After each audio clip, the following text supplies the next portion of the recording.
बानी के military trial से मुतालिक कानून फैसला करेगा। बानी पीटीआई को इक़्तिदार में लाने का मरकजी किरदार जनरल फैज़ थे। इसके सबूत और शवाहिद मौजूद हैं। वज़ीर दिफा ख्वाजा आसिफ की पार्लियामेंट हाउस में सहाफ़ियों से गुफ्तगू, कहा सबूतों से साबित हो जाएगा कि फैज़ बानी पार्टनरशिप 9 मई और उसके बाद भी चलती रही।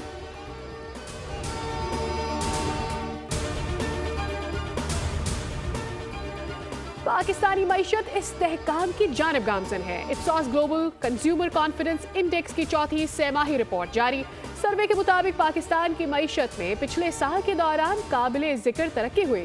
पाकिस्तान में इक्तसादी बेहतरी 19% तक पहुंच गई। पाकिस्तान स्टॉक मार्केट में जबरदस्त तेजी रही। कई इक्तसादी रिकॉर्ड्स भी कायम हुए।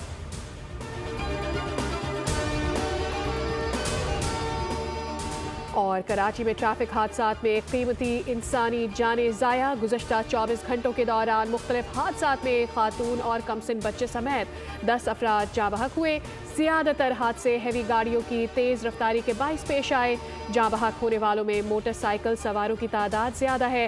कराची पुलिस चीफ जावेद आलम ओनो ने ट्रैफिक हादसात की बड़ी वजह सड़कों की तामीरात और हैवी ट्रैफिक को करार दे दिया। कहा हैवी गाड़ियों पर कंट्रोल करना है। क़वानीन की खिलाफ वर्जी पर चालान बढ़ाए गए।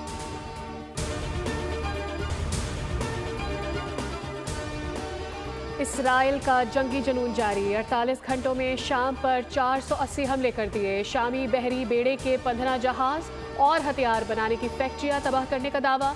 शाम के अबूरी वज़ीर आज़म मोहम्मद बशीर ने कहा, अवाम को सकून और इस्तेहकाम की ज़रूरत है, इसी के लिए काम कर रहे हैं। नेतन्याहू के शाम के नए हुक्मरानों को धमकी।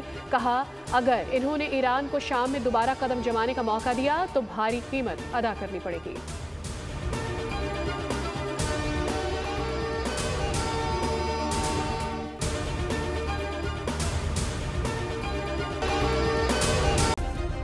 सब्सक्राइब करें और बेल दबाएं ताकि कोई खबर रह न जाए।